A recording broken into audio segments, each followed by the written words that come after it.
I met him when I was 18, and I began in the year later, in 34, I began analysis with him.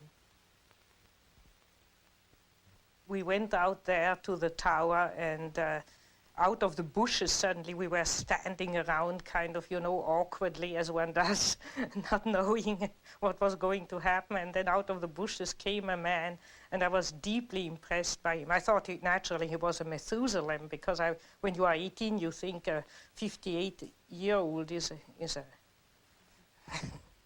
ready for the cemetery. He told that story, which you can read in the memories, about this girl who was on the moon and had to fight a demon, and the black demon got her. And he pretended, he told it in a way as if she really had been on the moon and it had happened. And I was very rationalistically trained from school, so I said indignantly, but she imagined to be on the moon, or she dreamt it, but she wasn't on the moon. And he looked at me earnestly and said, yes, she was on the moon.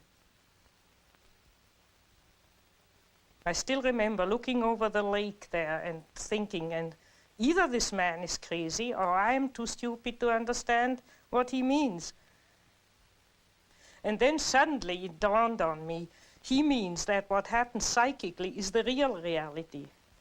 And this other moon, this stony desert which goes around the earth, that's illusion, or that's only pseudo-reality. And that hit me tremendously deeply. When I crawled rather drunk into bed because he gave us a lot of Burgundy, that evening I thought it'll take you 10 years to digest what you experience today. Both Jung and I minded most of all about wholeness, about becoming whole, and that I'd got at it through my art by always trying to draw or paint things that looked whole, animals, primitives, anything that seemed still at one with itself and whole. And he'd got at it by studying the things that were wrong with people, and then realizing the way to get it right was to find their wholeness, to find the opposite to the thing that was destroying them so terribly.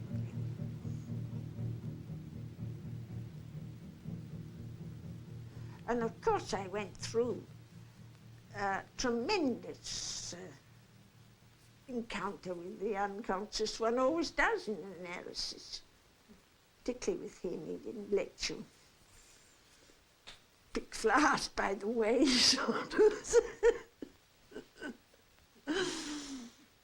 When you met him in the club, or when you met him privately or in the analysis, it was always a man interested in the, I would like to use the word, in the supernatural food. Always. Yeah. Into the depths. And you see, you could come into his room in analysis, and he was just speaking about the dreams you had before, last night, not knowing them, but he was involved. He was so transparent for people. And that was a fascinating thing in the relationship with Jung. Therefore, everybody who knew Jung had the feeling he speaks one's own language. We started talking, and I went home with him afterwards. And to Mrs. Jung's despair, we sat talking until about 3 o'clock in the morning without break. And again, it was I had this very strange feeling, although it was snowing outside, bitterly cold, that I was sitting around one of the first fires in a camp somewhere in the bush in Africa, talking, as you can only talk in those conditions. And I said to him, why don't you come back to Africa with me? He said, you know, when I came back from Mount Elgon and from Kenya and living amongst the witch doctors of Africa, he said, I found so much witchcraft in Switzerland I felt that I had to deal with all this witchcraft first before I could, before I can travel again. And he used to refer to himself as an old witch doctor. Very often when people asked him, are you a Protestant? Are you a Catholic? He said, don't ask me these questions. He said, I'm only an old African who finds his God in his dreams. And he really meant that. He really meant that.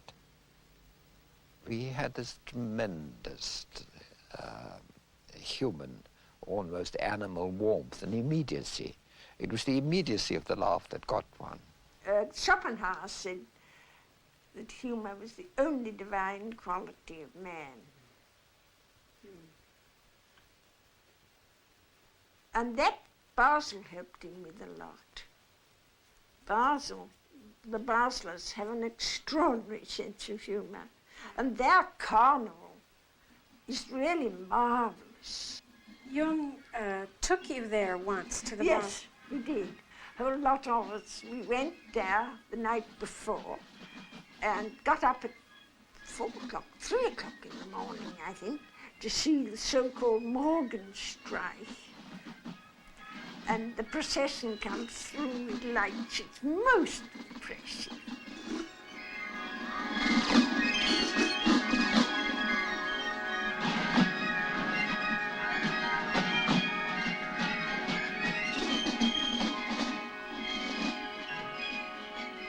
This feeling that he had that if man lived his life religiously, if he lived his life symbolically, then it was almost as if what the theologians called God, and my Zulus called Mkulu Mkulu, the first spirit, where the first spirit had passed over some of his power and some of his responsibilities to the human being, and that the human being had a God-like task to perform in creation, and the extent to which he performed it, he derived his meaning.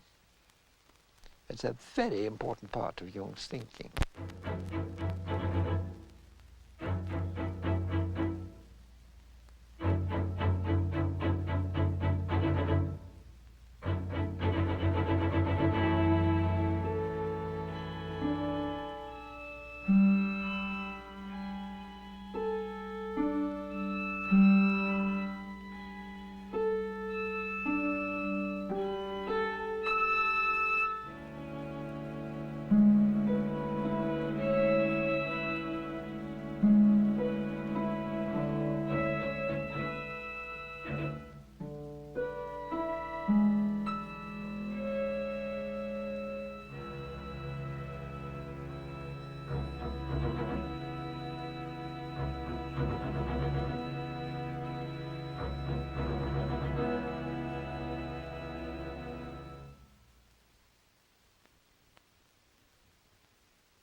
Oh, well, I just paid a visit to him in Vienna, and then we talked for 13 hours without interruption. 13 hours For without 13 interruption. hours without interruption. We didn't realize that we were almost dead at the end of it, but it was tremendously interesting.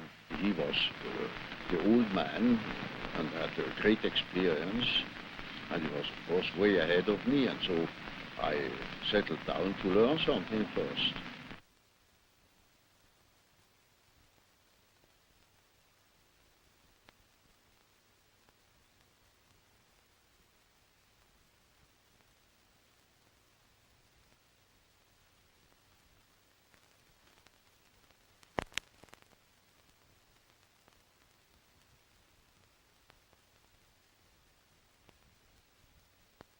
had written that book that cost me my friendship with Freud because he couldn't accept it.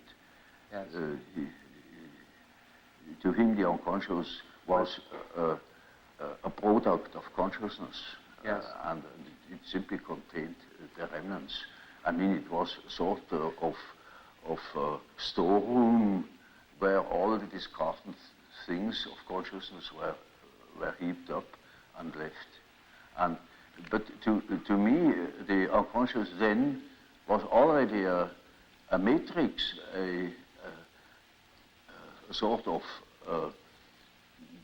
basis of consciousness of a creative nature, namely capable of autonomous acts, autonomous intrusions into consciousness.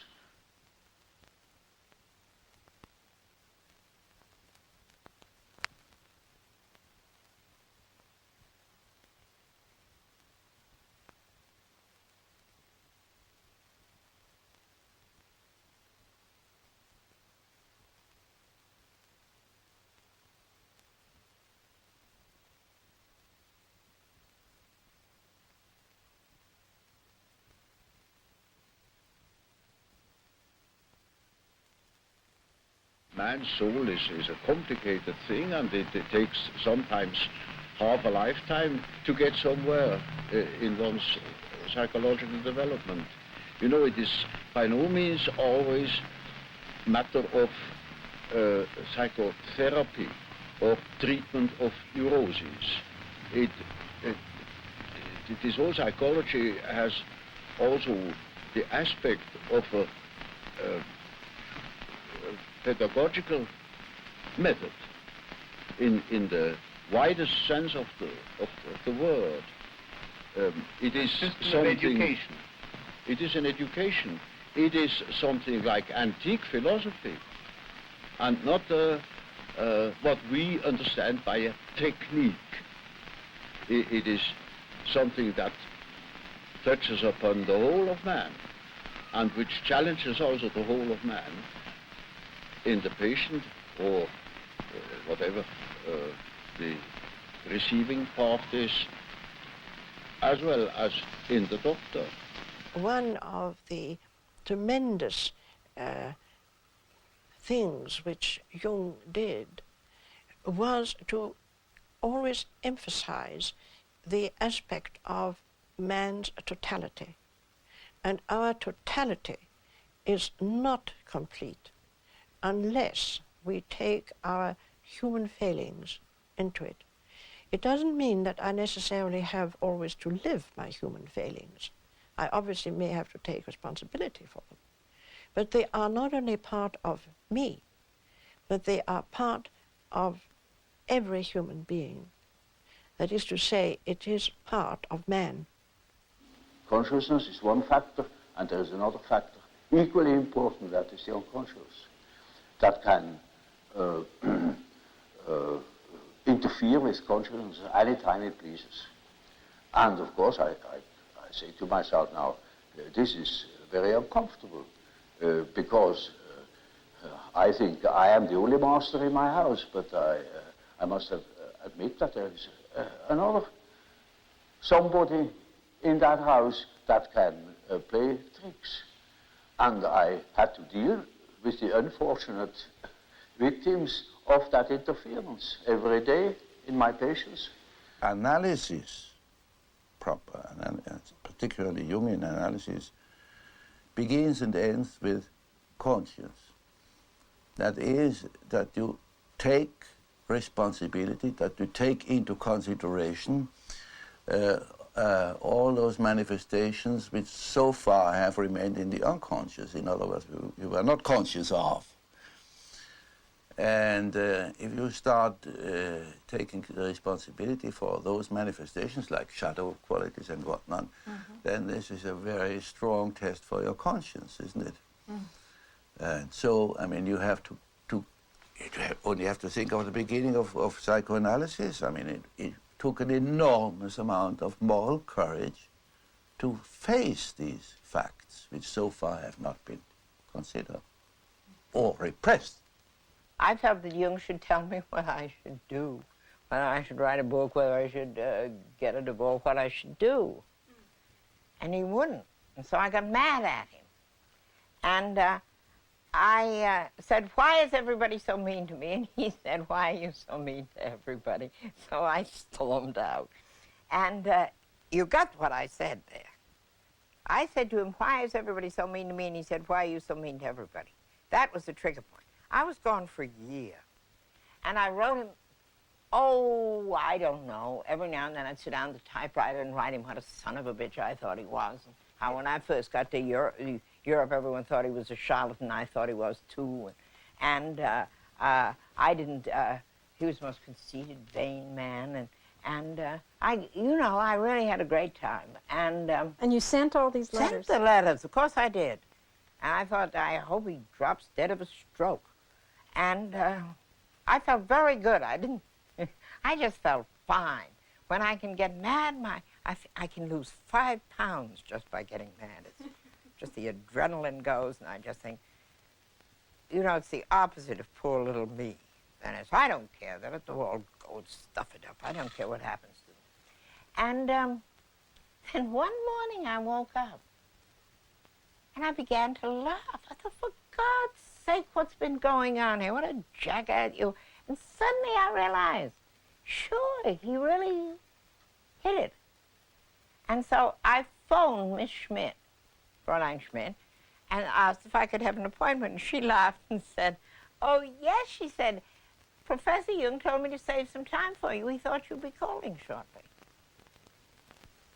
And sometimes he'd be quite unfair to one.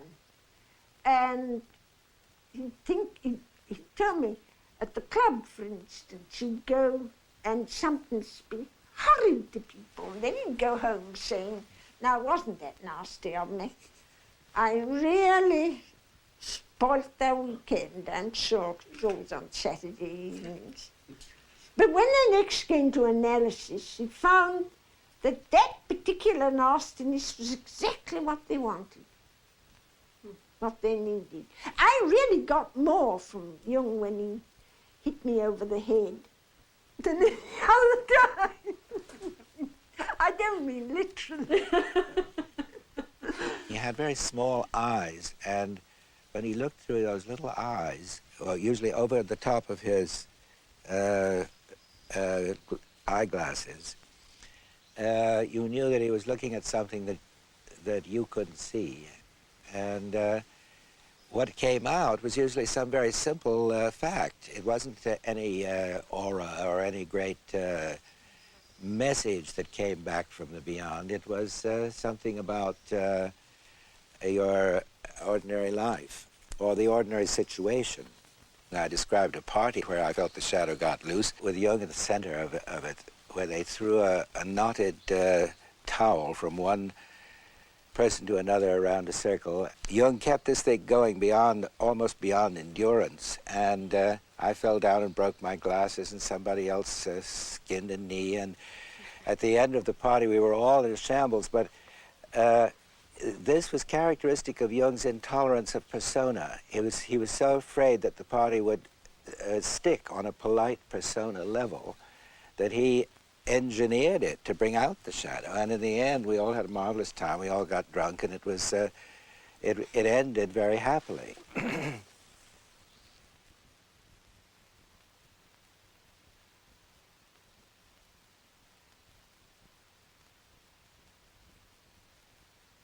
He became a human being, and a total one. I mean, he included everything. He could be terrible. He could be terrible. He could be absolutely terrible. Oh, in these ranges. Yeah.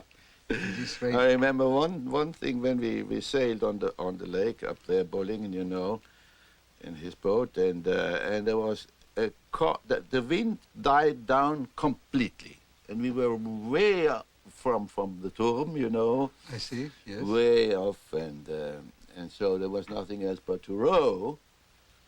Uh-huh. And I was an old sailor, and I knew how to row, indeed, better than he did, as a matter of fact. And also young. So I went and rowed. And he started criticizing me for every single part of a movement I made with those two rows. You know. And he knew it better, of course. Oh, and did he row himself? Joan was in the boat as well, my wife, and so it was absolutely, it was hell. It was real hell.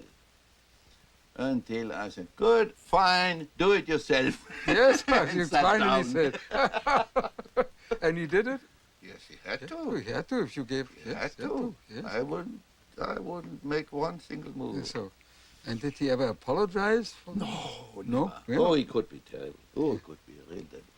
When I was his secretary, he grumbled at me with a very loud voice, and he didn't like when I took it personally, so I took it, and sooner or later there was a big and very beautiful, how do you say, Belohnung, recompense, a compensation. He compensated. He knew exactly what he had done, and then one was rewarded if one could stand it, and if one didn't took it personally. You see, he was so burdened by his ideas and by people outside and his inner figures. So I understood it quite well. He had to have a let out, besides ventil. Ventilate. And vent out. Ventilate. The steam has to go out. Yes. And it sometimes came out on you when you were there. Yes, why not? Yeah. The personal shadow is the personal shortcomings of things which every human being could be conscious of, which is not archetypal. For instance, such things as greed for money or jealousy, inferiorities which everybody has, but prefers not to know about. If one is jealous or if one is suddenly possessed by wanting money or so on, one could know about it if one is honest with oneself. But the collective shadow has to do with the dark side of the archetype of the self. That means it's the shadow of the God image. In the Christian tradition, it would be the devil. And that has always been personified and felt as something which has not to do directly with the human being. I mean, if somebody is possessed by the devil, he's much worse than just, he's not human, it's demonic. And, but on the other hand, generally that merges. First you have this area of dim, dark side, and behind it lurks the other. I've, for instance, seen that when Germany went to the devil in Nazism, people fell into it through their personal shadow. For instance, they didn't want to lose their job because they were clinging to money. That was their personal shadow. But then they joined in with the Nazi movement for that reason and did much worse things than they would have done normally under normal social conditions. So you can say the personal shadow is the bridge to the collective shadow, or the open door to the collective shadow. But the collective shadow comes up in those terrible mass psychoses. It's like if you have a room and there's one door not shut, and there the devil can come in. And if you know your personal shadow, you can shut all the doors.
I think that it's quite an important fact historically that there were very few of us that intentionally became analysts.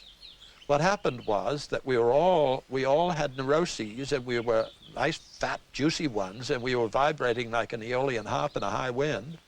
And very often this was exacerbated by a marriage relationship. And so that most of us of my generation didn't prepare to be an analyst, but we went to an analyst so that he could tinker with our psyches. And somewhere along the line we'd say, wouldn't it be peachy if I could be one of those too? I have to remember our first appointment, because Joe and I went together, and he talked right over the top of my head to Joe, arranging my appointments. And I finally said, well, where do I come in? And he said, oh, that comes later. And I'll never forget that. Jane and I arrived in Zurich in 1932. We had a very deep bond between the two of us, but we also were very dissimilar. And so we got into horrendous clashes and crashes. We just were anxious to get a hold of something that would give us some tools to work with so that we could resolve these clashes. I was not so enamored of him at first. I thought the way he talked, no, it was his writing. Of course, it was very intuitive writing, and it wasn't my dish. And I kept thinking, who the hell does he think he is? You know, how do you know what he's saying? I mean, how does he know what he's saying is right?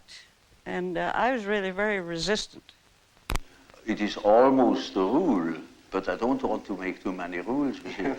In order not to be schematic, Yes. That an introvert marries an extrovert for compensation, or another type marries the counter type to complement himself. I thought, well, he's just talking through his hat, and I just can't go for that stuff.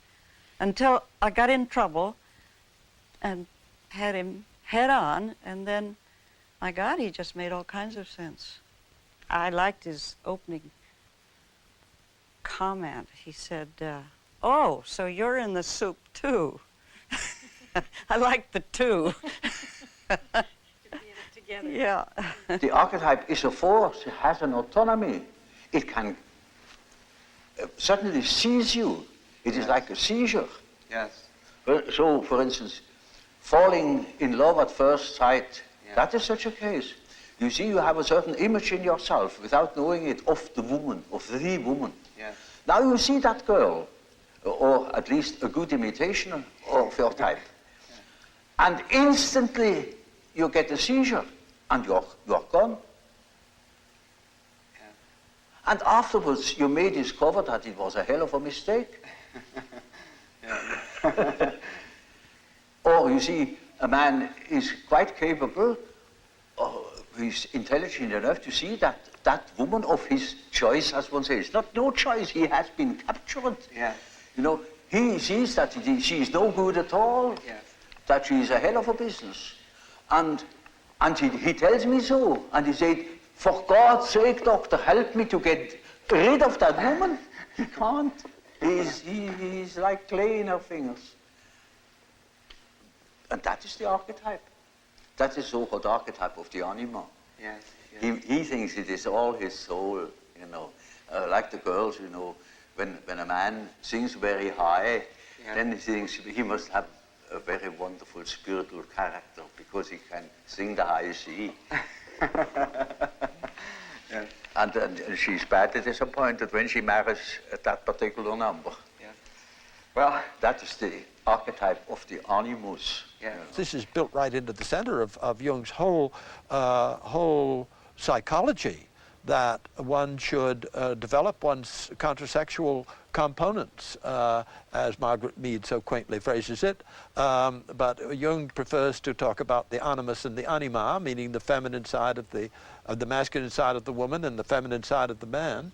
And so that all of us who are really committed and involved in the Jungian world are very busy trying to develop our animuses or our animas, and we don't ever expect that it's going to be quite a dead heat and that our voices will alternate from soprano to basso, or that we are going to get a reissue of our vital parts. But on the other hand, we do feel that usually going on a two-step operation, first with the projection of one's anima or one's animus, and then the gradual peeling of it off and taking it back in again and assimilating it and hopefully integrating it into one's consciousness, that this androgynous or almost androgynous state of being is the way one hopes to be before they throw the switch. In the beginning stages of a relationship, there is generally a lot of projection mixed up with it. And that is responsible for all those love quarrels. I mean, she makes demands which he can't fulfill, and he makes demands she can't fulfill, and animus anima crossing the swords. And I mean, if you tape record a love quarrel, it's the same all over the world, literally. And that is projection. And if people don't run away but work it out and take back all what is projection in it, then appears or is peeled out of all this the true relationship. Now, it might be none. And then it would be like the Freudian thing, goodbye, and now I see you simply represented that and that in me, and thank you very much, goodbye. Or there might be a tremendous amount of relationship, true relationship built up, which is not the same thing as projection. The intensity of our struggle suddenly became clear to me that Jane had a thinking function developed, and I had a developed feeling function. And of course that was upside down.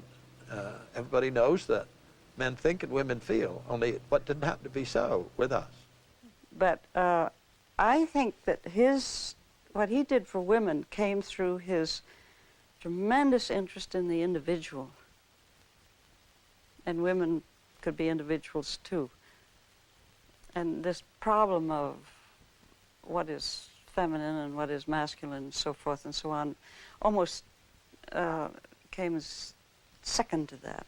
Mm-hmm. So I think in a sense, and then of course his discovery of the animus and the anima, that did a lot. Jung was not apt to be a father figure. He was in an astonishing way near to you. Natural. He could sit down and after 10 seconds you felt to speak with a brother, not with a father. And if you have had this brother relationship to him, where you discussed in a free way, where you accepted that he got angry, where you also were ready to get angry at him, as men do in an upright, clear way, it was easy to get along with him. But the moment where one thought that he was a father figure, he was for men very destructive. Because he was too irrational to give a guidance as a father. He changed too openly, too often his mind to give such a guidance. Now, it's a natural thing to change one's mind. But a normal thing. But a father should give a certain guidance. And he had no intention at all to give a guidance. So for men, it was often difficult because the moment men look, and many men look for a father, for a father, whereas with women it went along much better because a woman doesn't look so much for a father, she looks for a lover. And he was charming, seducing, and there he offered transference, often a little bit too much. But with a great healing power. With a great healing power. Well, what about the atmosphere in Zurich at that time? Well, that's what put me off. Oh, the cultism was just reeking. It was just awful. There were the transferences. And I swore I would never get a transference. That one thing I decided right away, because it just looked too awful. I mean, these people were just goofy. And but I got a transference. Couldn't help it. Couldn't help it. Because I mean, after all, you get a transference because what's missing in you has got to be seen in somebody else. And there was plenty missing in me, you know, and with a man of Jung's caliber, there's a lot missing. It is a regular observation that when you talk to an individual, and this individual gives you insight into its inner preoccupations, interests, emotions, in other words, hands over his personal complexes, then you get slowly and nilly-willy into the situation of a sort of authority. Yes. A point of, you become a point of reference. You know you are in possession of all the important items in a person's development. Now you see, that creates an emotional relationship to the analyst. And that is what Freud called the transference. Yes. Which is a central problem of analytic psychology. It is just so as if these people had handed out their whole existence, and that can have very peculiar effects upon the individual. Either they hate you for it or they love you for it. Yes. But you are not indifferent to them. But I never felt as though I had too much transference. It didn't last too long because Jung, the one nice thing about, or the good thing about him was he gave so much of himself. He just gave you everything he had. So it wasn't as though you had a hangover. You got it all, you know? I never felt in awe of him. I just thought sometimes he was funny. When we used to have a little argument about God, he said, oh, you know, I'm not so sure about God. I'm perfectly willing if he shows up, fine. I used to say to you, of course, if he shows up, he'll probably look like you. And, I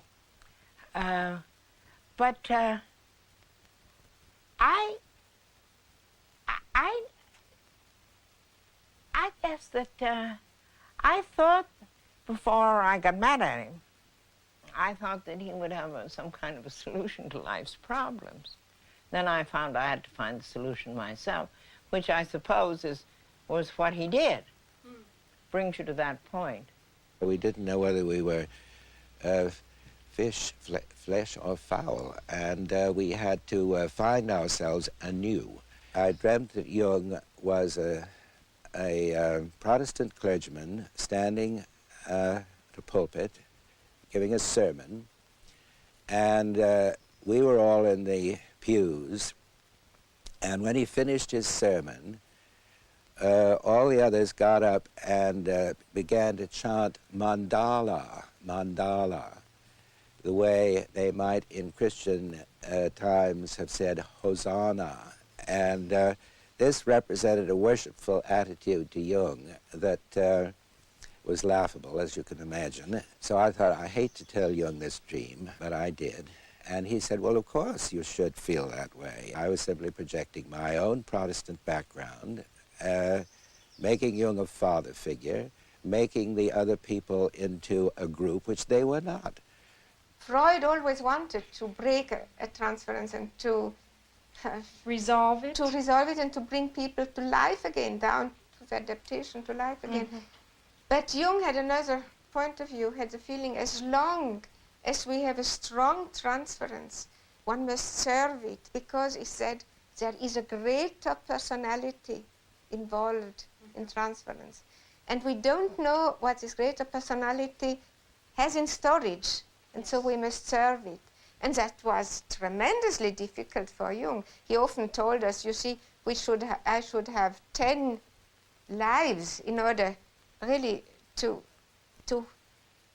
follow the development of the integration process so deeply as he did with us all. Yes. But that was also what interested him. He many times said, without you women, I couldn't have developed my psychology.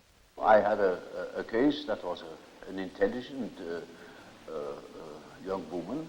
She was a student of philosophy, very good mind, where one could expect easily that she would see that I am not the parental authority. But she was utterly unable to get out of this delusion. And in such a case, one always has recourse to the dreams. It is just as if one would ask the unconscious, now what do you say to such a condition? You see, she says of the unconscious, of course I know you are not my father, but I just feel like that. It is like that. I depend upon you. And I say, now we will see what the unconscious says. Now the unconscious produces dreams in which I really assumed a very curious role. You know, she was the little infant, she was sitting on my knees, I held her in my arms, I was a very tender father to the little girl, you know, and more, her dreams became emphatic in that respect, namely that I was a sort of child, and she is a very little, frail human thing, you know, and quite a little girl in the hands of an enormous being. And the last dream of that series was, I cannot tell you all the dreams, was that it was out in nature. I stood in a field of wheat, an enormous field of wheat that was ripe for harvest. And I was a child. And I held her in my arm like a baby.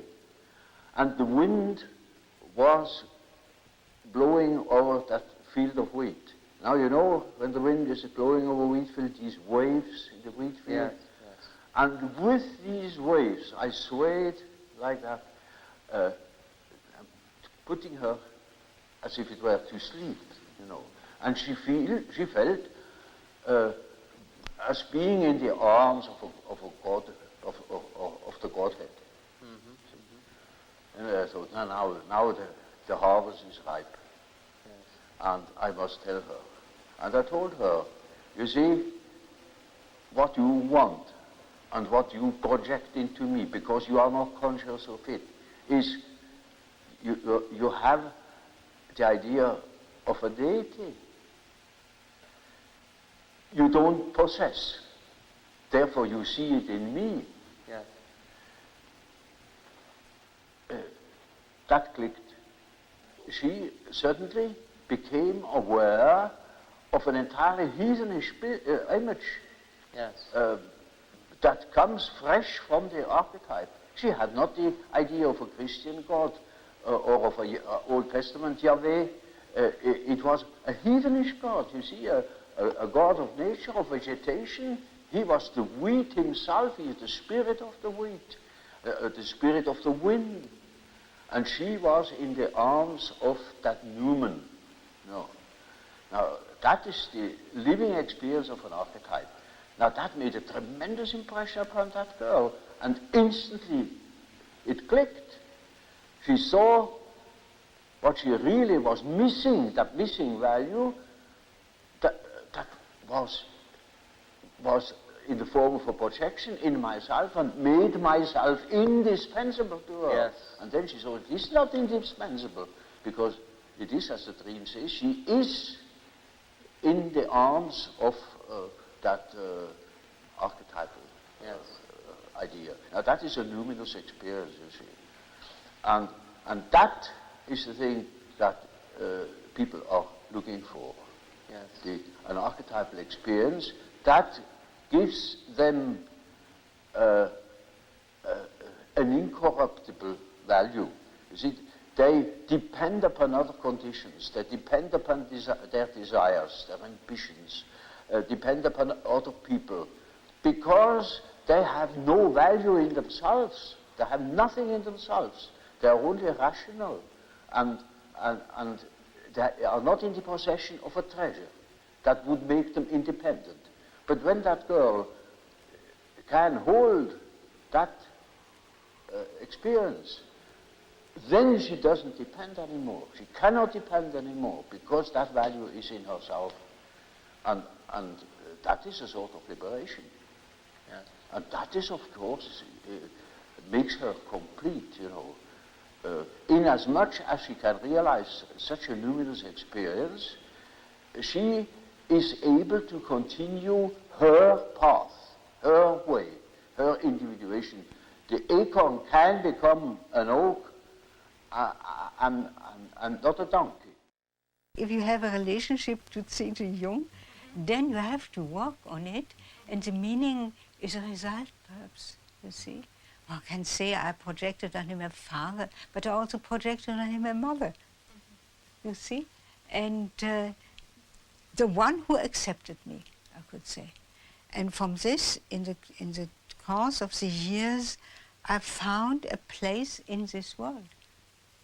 I found a place in myself and in the world. A transference is a projection. Yes. So I projected on him this and that, and he took it seriously, and he acted accordingly. But he never laughed at it. He accepted it. He accepted it. I remember once a patient wanted to marry Jung. She was convinced that he was the man for her and for her lifetime.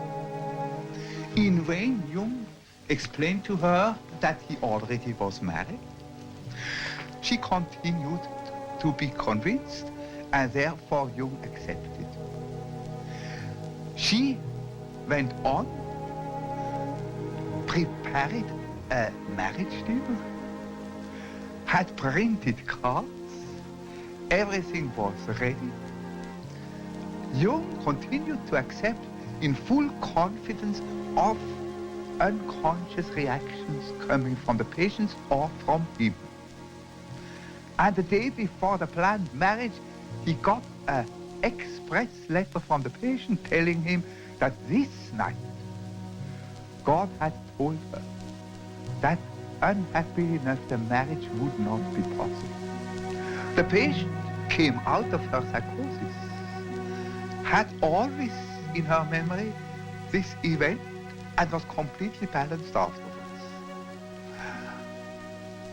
That's how Jung handles the transference situation as a full reality, and having fully confidence in the unconscious, which would lead the patient and himself through the seemingly difficult situation.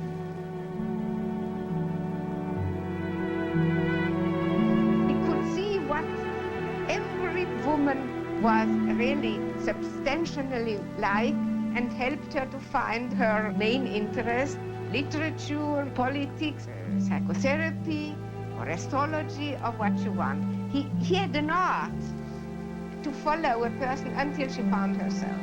And the value of transference was great for Jung himself.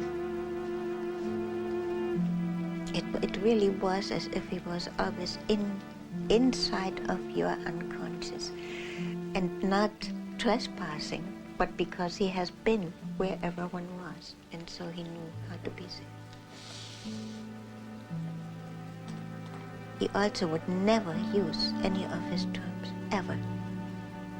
My last interview, I told him, a dream, and I realized, my God, that man is 85 years old. And it was pages of dream, and so I only told him half the dream, thinking I can't put that on him. And so then he started. You know, he didn't ask you for one association. Very seldom he did. He just started to talk.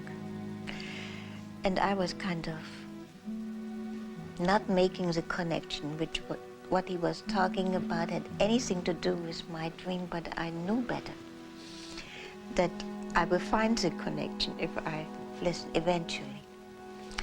And suddenly he said, oh, that is as if you dream, and he told me the second part of my dream, which I hadn't told him. After about 2 years, I had a dream in which Jung had died. And I was in his house in the antechamber where he was laid up. And I paced up the room, very depressed, very unhappy. And suddenly my feeling changed, as if I pulled up my socks and, well, all right, he's dead now as far as to go on and work. I told Jung that dream, and he said, well, all right, now you can see patients. You're ready to see patients. One didn't see it, but one felt it, that a ray of his spirit was falling onto us. And one was terribly spoiled, because compared with this, as a man, we are no more so interesting. Yes, that must have been a problem. And I must say, besides one's own husband. Well, you were married. And I was married. Yeah. You had a deep relationship. And how did your husband feel? Did he ever feel jealous of Jung? Clear. All our husbands, the husbands of our women around, were very jealous. Yes. But since they knew, understand, that Jung was not falling into the traps and wishes of the women, so they had not to be really jealous, because Jung never misused his position and all these transferences. Now, Jung worked in this rejected feminine world of the unconscious for years. People came to him. He was particularly successful with women patients. And one person came into his life very early on, because she's already with Jung, and Emma Jung at the famous conference in Vienna, where they are all photographed together. And that is Tony Wolff. Well, all I can say is that, of course, she was a most extraordinary person. There's no doubt about that, and she was a great head to Jung too. I mean, when it comes to psychological types, for instance, she played a very important part there. In his development of his ideas. He had all his knowledge in philosophy and so on and so forth, and she had been one of his patients to begin with. I see. Oh, yes. And I remember very well, he was very proud of the fact that he had succeeded in curing her. A lot of people who knew her said that they despaired of her ever recovering from whatever her psychological disturbance was. I think one must accept that it was profound enough to fit the rare, exceptional spirit she was, because in a sense, the rarer, the more exceptional the spirit, the deeper the psychological suffering. And Jung managed to bring her out of this, so that by the time of the famous Vienna conference, she was already an integrated, working personality. And to me, that photograph is very moving, because the one who looks young, as if she's just been born, is Tony Wolff. She sits there with these large eyes.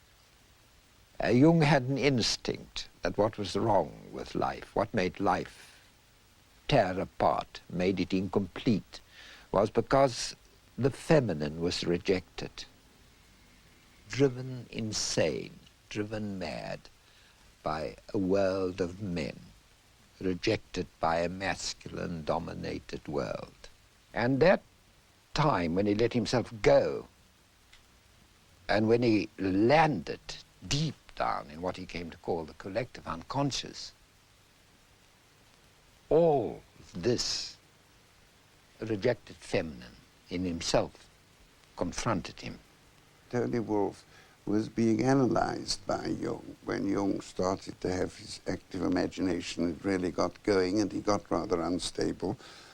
And that Tony Wolff simply said that she wasn't going to go on with her analysis with him and that she was going to have a relationship with him. And more or less, I gather, took him by the ear and did so.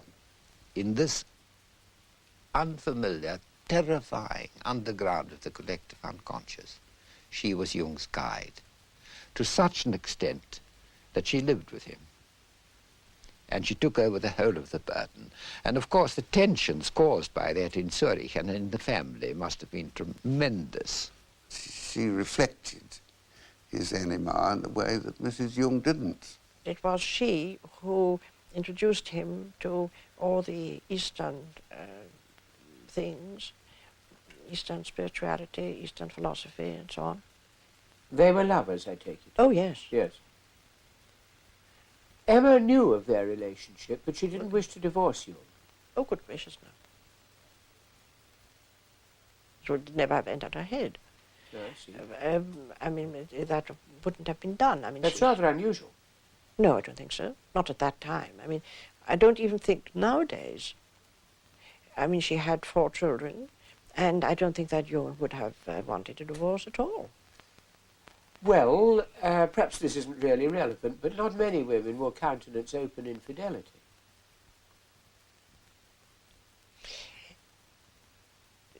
Please forgive me. I am not so sure if that is not a kind of British, maybe even English prejudice, conditioning, or something.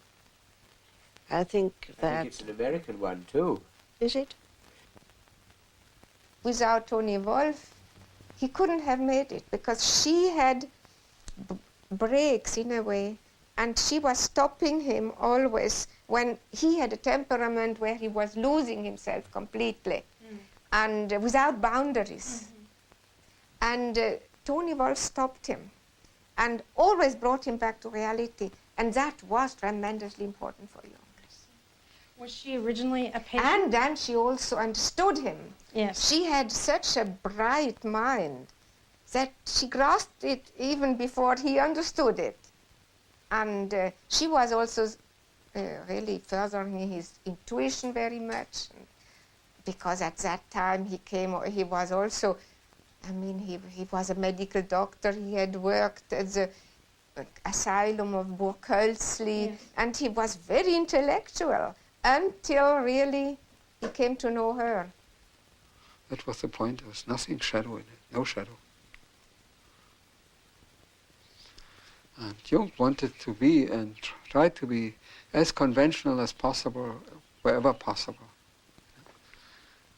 So that in the inner world, and in his relationships with both women, he could be as unconventional as he really was, as unique as he really was.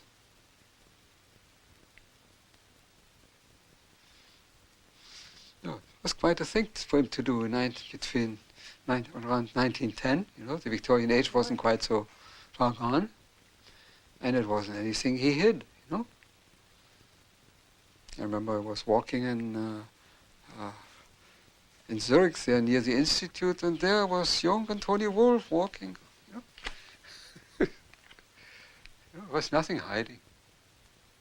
And it was in this relationship that he had these tremendous experiences of the conjunctio. That's when he understood the mystical background of sexuality, mystical or the psychological archetype that was working there. That was later such an established relationship, and Mrs. Jung was so included that I am very sure he would not have parked his car in front of Tony Wolff's house, who was 1 minute away from the institute, and everybody would know when he was there and when he was not there, if he would have had the slightest doubts about it. And so this relationship with Tony Wolff was not an affair, it was another wife. 2 wives and 1 man. That's an excuse. My opinion is he should, as CG, he should know earlier that that was his anima. And so come to a stop. One day, Mrs. Jung approached me and said, would you please cooperate analytically with me and Tony Wolff? So we did a threesome analysis for quite a long period. Oh. Yeah, that was very funny. I see. Mutual dreams or just Jung's dreams? No Jung's dreams. Mrs. Jung's dreams and Tony's dreams and my dreams. Oh, all 3? Yeah. I see. And you found this very helpful? Was interesting. Very, was very interesting. She wasn't at all browbeaten by Jung. She was downright and direct, and she did a lot of work on his papers, too. She obviously stood by Jung all through his periods of crisis. She was a much more solid sort of character than Jung. First, she had given birth to 5 children. And then Jung told us, and she told us, and she felt the need also to know more. And then she studied physics and mathematics and many other things. And then she had an analysis with her own husband. She did? Yes. How difficult. Yes. She had also another analysis, but the main thing was analysis with Jung. And afterwards, he allowed her to analyze. And she was a very good analyst, and the opposite of her husband. He was more intuition and thinking, and Emma Jung was sensation, mainly sensation, absolutely down to the earth, and more to that, to the depths of the earth. Mrs. Jung had a fantastic sense of humor. She giggled and laughed, and she was very, very nice woman. Motherly, but I think she helped a lot in working out, let's say, the animus anima problem. It's those 3 who did the work, I think.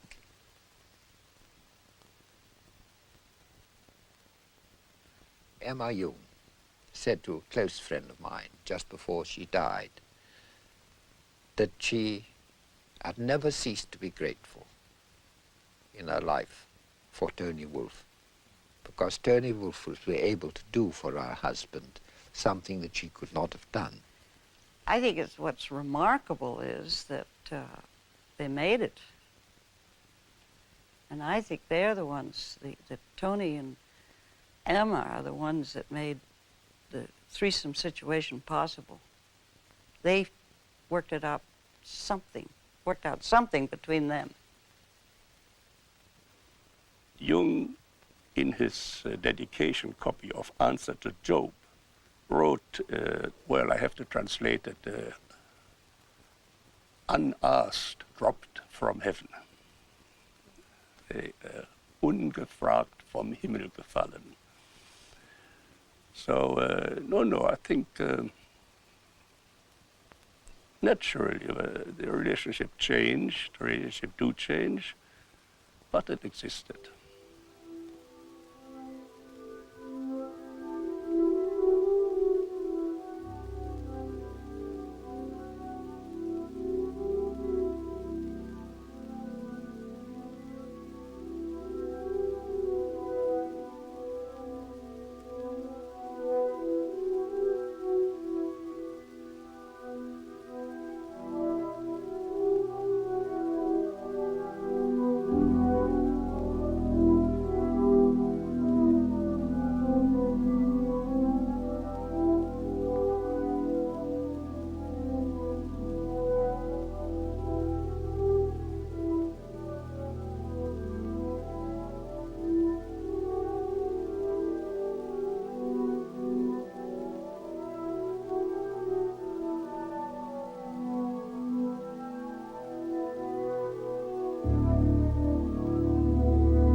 And he was always very present and very concerned also about the future of life on this globe. I think he needed space and quietness to meditate about them and to find as much answer as he could find. It was at the same time, I think, a total participation, but also, well, I wouldn't call it a withdrawal, but a philosophical distance, or I don't know how to call it.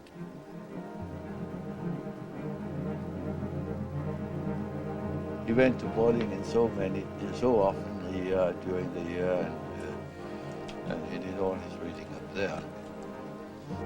Most of the reading was done there, and also most of the writing.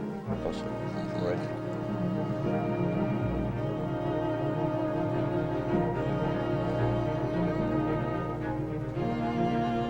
In the fall of 1922.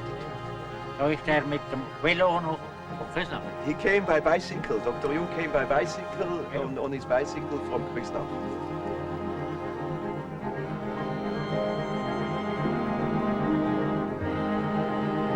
The western part of the land was sold by Mr. Hugenwarter's father to Dr. Jung. Mr. Hugenwarter's father and Dr. Jung had a very good relation. Das ist der Bruder. Gerade am Filmen. Ja, nein, das ist schön. Und der Bruder auch noch. Der Großvater. Und sie haben das im letzten Moment beschlossen. He spoke with everybody. And when they were in trouble, you see, for instance, with bringing in the hay before it came raining, Dr. Jung would help them.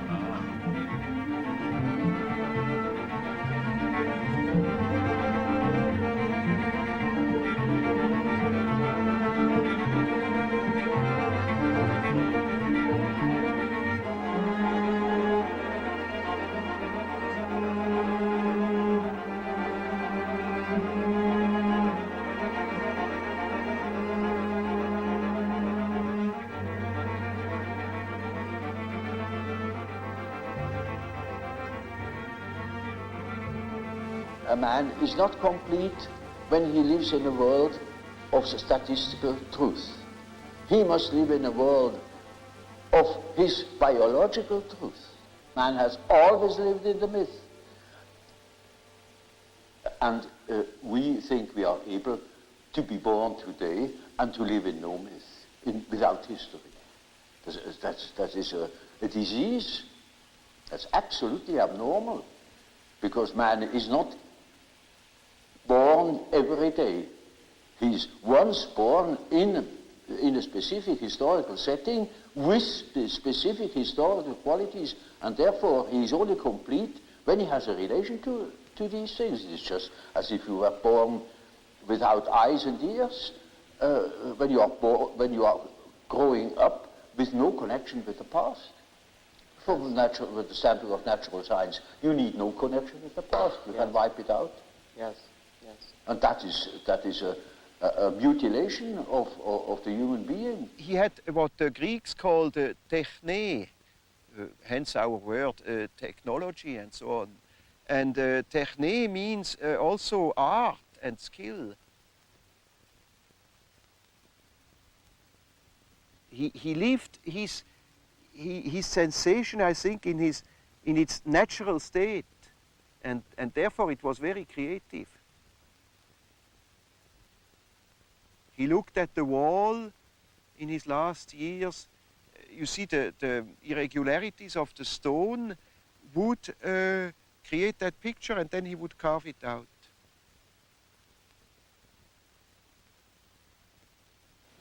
The statements of every religion, of many poets and so on, are statements about the inner mythological process, which is a necessity, because man is not complete if he is not conscious of that aspect of things. Well, we have to revive primitive superstition. Because in primitive people, their sword has a soul, their hammer has a soul. No smith would start making a sword without a ritual first. Still in the Middle Ages, the heroes who depended on their sword, think if your sword breaks in battle, you're a dead man. So their sword had a name and a soul. They knew that sword, and the solidity of that sword was their fate. And now it's still so. Let a few of your atomic plants explode, and please. Matter, if it has to cooperate with you, needs loving care. And not only technically by oiling and so on. You have to kind of live with it. Otherwise it plays you tricks. One of the last times he went to the tower, for instance, he hadn't been there for a long time, and the first days the covers of the pans like to jump off and fall on the floor in the wrong moments, and you know how objects can absolutely misbehave. So he put himself up in the middle of the kitchen and said, "Now, ladies and gentlemen, pots and spoons, I know I have neglected you for a long time and you are angry with me, but I beg your pardon and I ask you now to cooperate again." And from then on, there were no more accidents. He had great fun with that. If you notice, it's highly symbolic. The days you can't open a door, you can't get at something, or some object hides from you just when generally when you are not in yourself and in an impatient mood or so on, then everything plays you tricks. It's naturally your own unconscious mixed up with it. But it communicates with matter. We are only deeply unconscious of these facts because we live all by our senses and outside of ourselves. If a man could look into it himself, he would discover it. Yes. And when a man discovers it, in our days, he thinks he's crazy. And he may be crazy. He played a lot along the lake, and he did it very often alone. He took always a little shovel, removed the sand, and then played with little rivers and so on. And he said when he was 83, he said one day when we were playing, I was generally watching him, playing a bit with him. And he said to me, "You know, only today I have suddenly thought, what am I doing when I'm playing like that? That's what I have done all my life, digging out springs." He was just enjoying that. He called it the waterworks. And always before he was writing, he did some days or even weeks of waterworks till he was in the right mood, and then he began writing. I sat sometimes for hours beside him, just watching, not talking. Once an old peasant went along and said to me, "Isn't this Professor Jung not a world-famous man?" And I said, "Yes, he is." And he said, "Wouldn't think it if you see him like that." I have the feeling I am able to help this thing which guides my life. I am not doing it, but I can help him in some way. And that's something which probably Jung has invoked in me. Your good ideas are not produced by your will. It comes to you. You must make yourself ready. I think that's all, and you must have a certain amount of interest. And that's also when you have a difficulty in yourself, you must be interested. You must get the answers from somewhere. You can't produce it yourself. You can't calculate it, and it must. At least most of the important things come from somewhere, and the rest you can then afterwards work out by a kind of technique or routine, and so on. But you can't do everything with routine.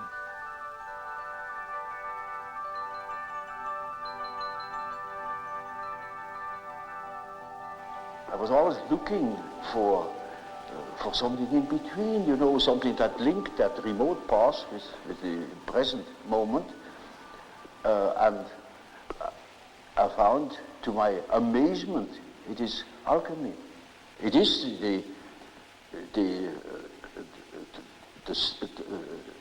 the basis of our modern way of conceiving things. And therefore, it is as if it were right under the threshold of consciousness.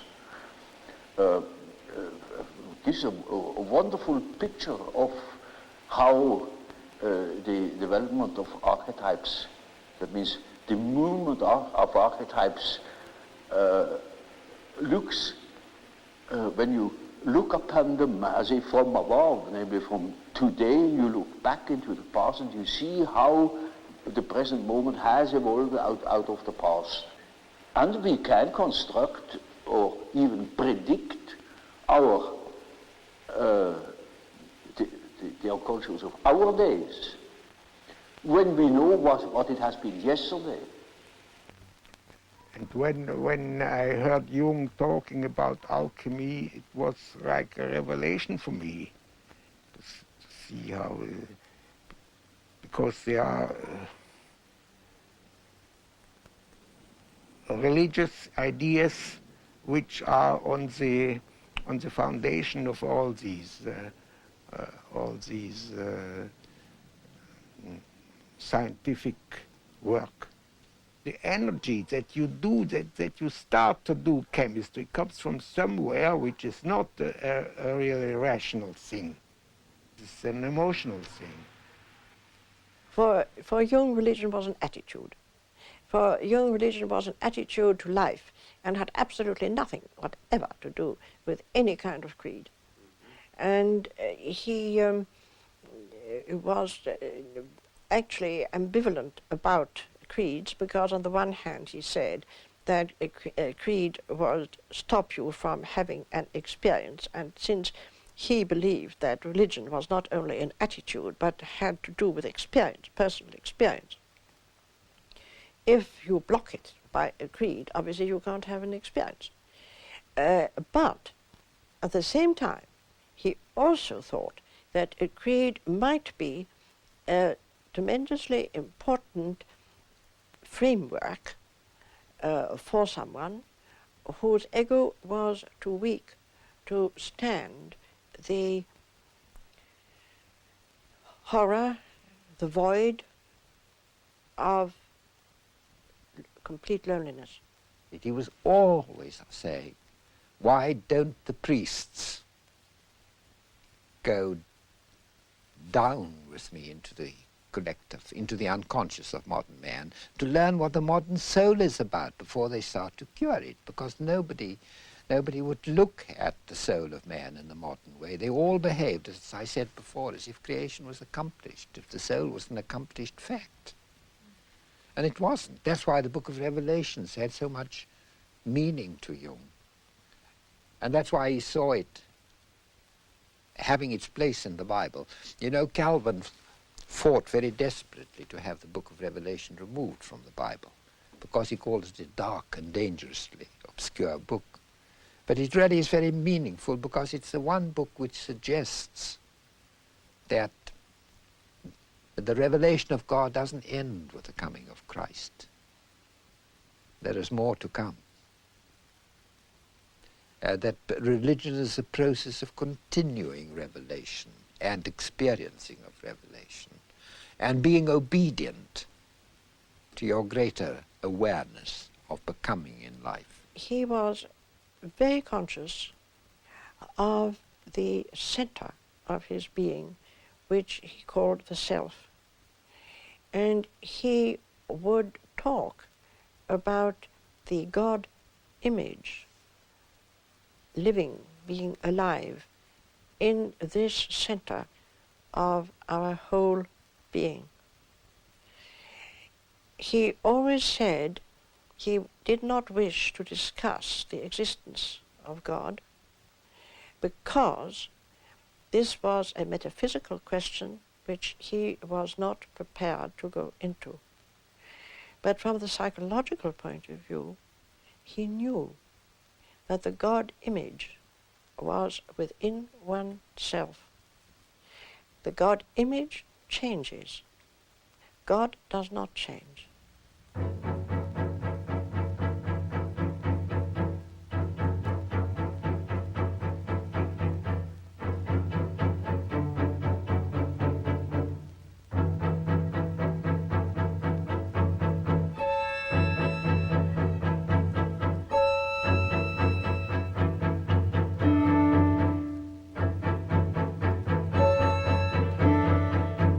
I never could claim that any kind of human work could reveal something about the nature of God or about his existence. I only know that the idea of God is a pattern, an age-old pattern, a primitive pattern that always has been and never lost its, what we call, luminosity.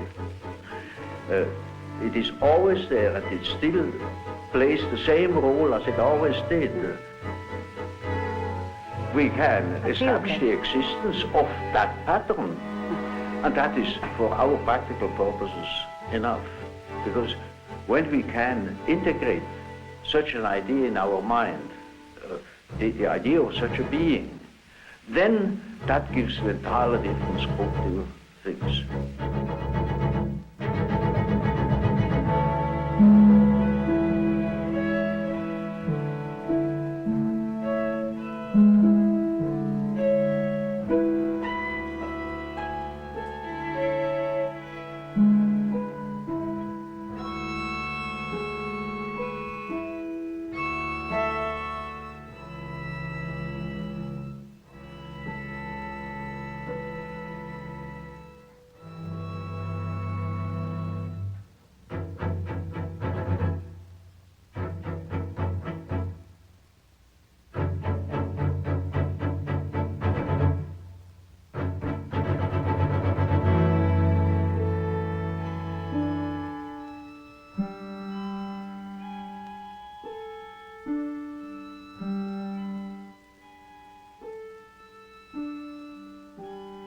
Does not project, you see, just because does not confuse the image of God that exists in man with God himself.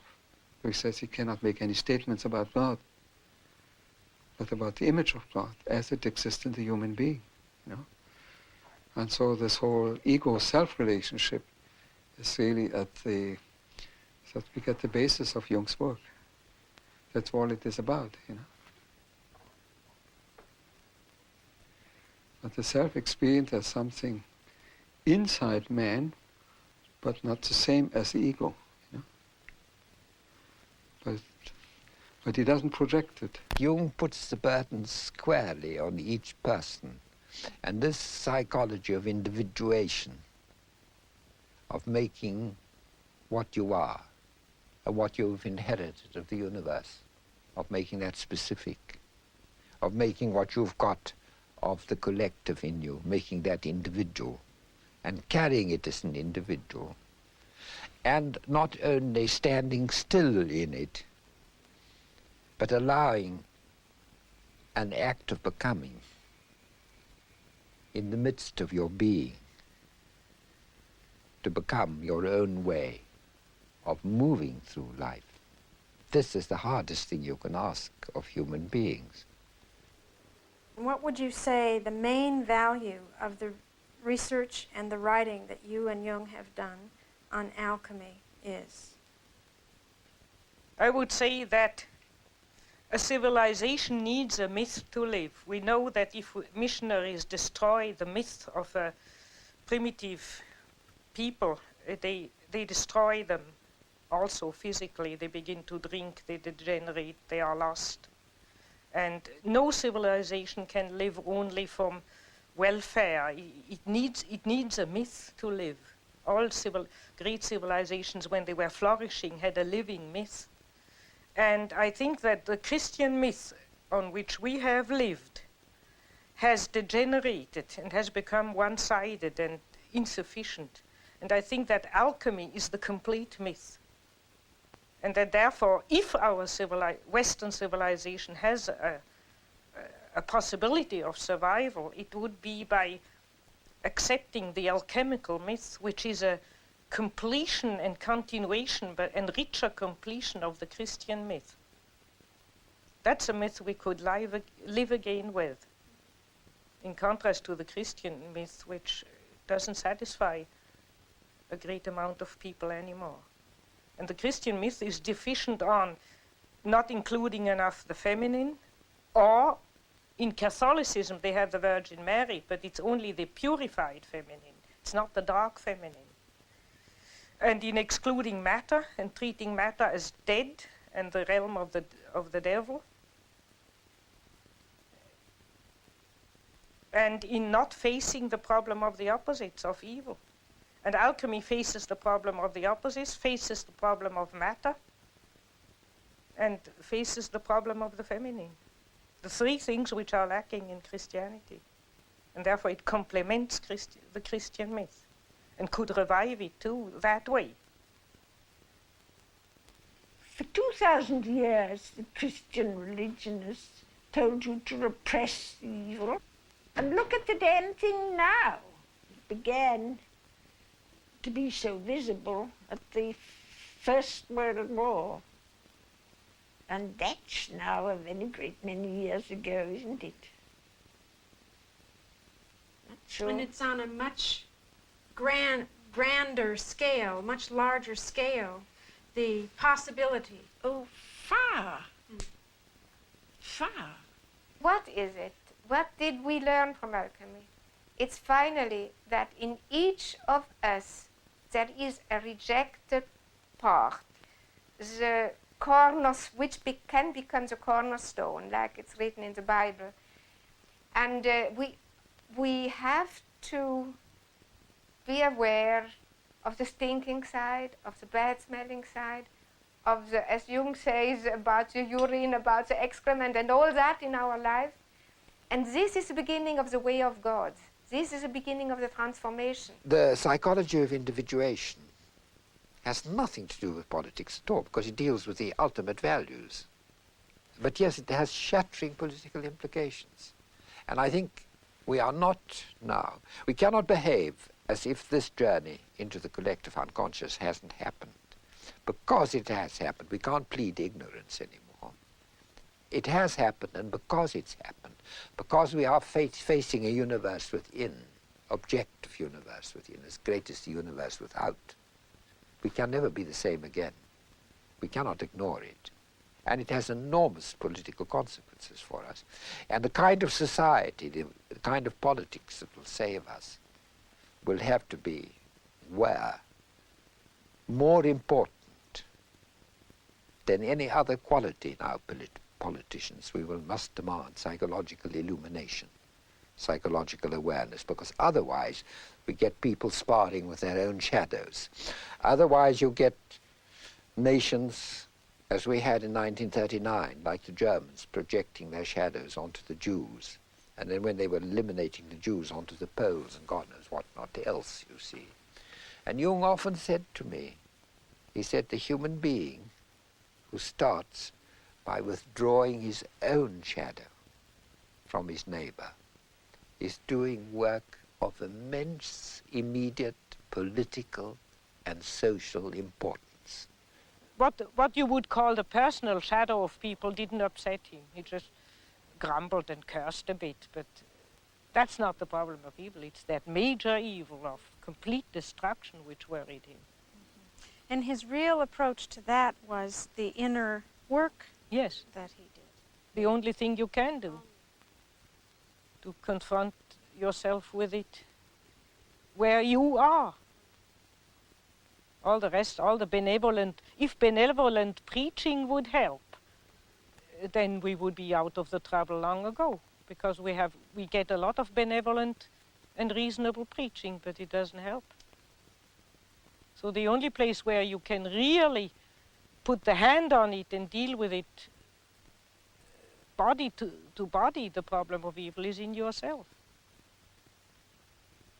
And there you have the hope to change something, but the hope to change the world is a childish illusion.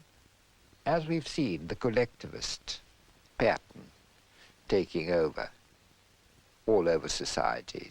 The paradox is you get a form of totalitarianism which is producing collectivism, then you get a kind of creation of greater and greater monopolies of commerce, bigger and bigger business, producing a kind of organization man, which is the equivalent of the totalitarian organization man, where this individual thing disappears. And really, this kind of this kind of politics of individuation, which you might call democracy, ceases to exist. And this is the point where we've reached at the moment. And at this point, all that's inferior, which Jung used to call the shadow in man, tends to come to the surface. The world hangs on a thin thread, and that is the psyche of man. Nowadays, we are not threatened by elementary catastrophes. There is no such thing as an H-bomb. That is all man's doing. Yes. We are the great danger. The psyche is the great danger. What if something goes wrong with the psyche? Yes. You see? And so you see, it is demonstrated to us in our days what the power of the psyche is of man, how important it is to know something about it, but we know nothing about it. Nobody would give credit to the idea that the psychical processes of the ordinary man have any importance whatever. One thinks, oh, he has just what he has in his head. It is all from his surroundings. He's taught such a thing, believes such a thing. And particularly if he's well housed and well fed, then he has no ideas at all. And that's the great mistake. Because he is just that as which he is born, and he is not born as tabula rasa, but as a reality. Yes. Jung had a vision at the end of his life of a catastrophe. It was a world catastrophe. I don't want to speak much about it. One of his daughters took notes and after his death gave it. And there's a drawing with a line going down, up and down, and underneath is the last 50 years of humanity. And some remarks about a final catastrophe being ahead. But I have only those notes. Mm-hmm. What is your own feeling about it, the world situation? Well, one's whole feeling revolts against this idea. But since I have those notes in a drawer, I don't allow myself to be too optimistic. I think, well, we have always had wars and enormous catastrophes, and I have no more personal fear much about that. I mean, at my age, if you have anyhow soon to go, so or so, egocentrically spoken. But the beauty of all the life, to think that the billions and billions and billions of years of evolution to build up the plants and the animals and the whole beauty of nature, and that man would go out of sheer shadow foolishness and destroy it all. I mean, that all life might go from the planet. And we don't know. On Mars and Venus, there's no life. We don't know if there's any life experiment elsewhere in the galaxies. And we go and destroy this. I think it's so abominable. I try to pray that it may not happen, that a miracle happens. Do you find that young people that you see now are aware of that it's in their consciousness? Yes, it's partly in their unconscious and partly in their consciousness, and I think in a very dangerous way, namely in a way of giving up and running away into a fantasy world. You know, when you study science fiction, you see there's always the fantasy of escaping to some other planet and begin anew again, which means give up the battle on this earth. Look, consider it hopeless and give up.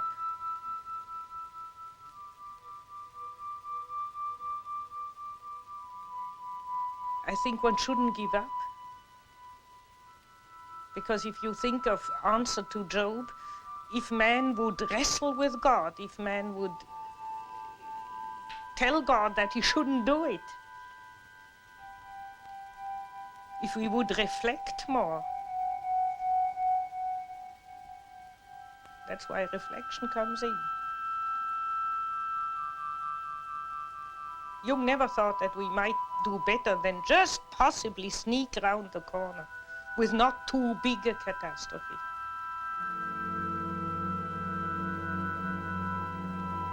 When I saw him last, he had also a vision while I was with him, but there he said, I see enormous stretches devastated, enormous stretches of the earth. But thank God it's not the whole planet.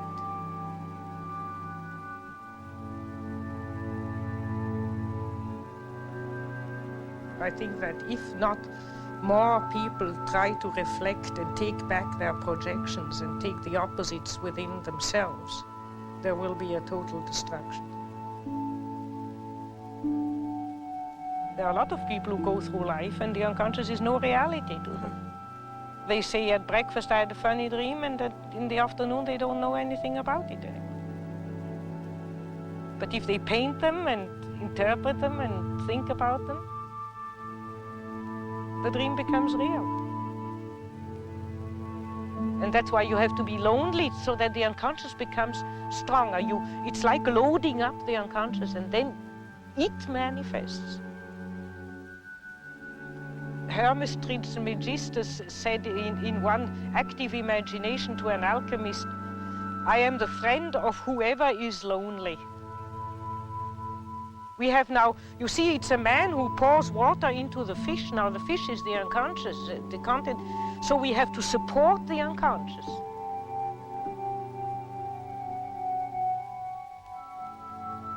It's not enough to just have it. We have to actively turn towards it and support it so that it then helps us. Many people are not in analysis, but if they are naturally gifted, which I would call if they are honest, they can find these things without analysis. I've lived in this tower sometimes 3 weeks alone without speaking to one word to anybody. And I sometimes thought I was going off my head. But the unconscious became alive. It was my partner.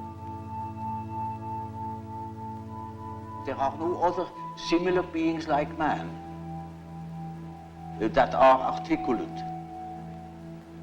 and could give account of their functioning.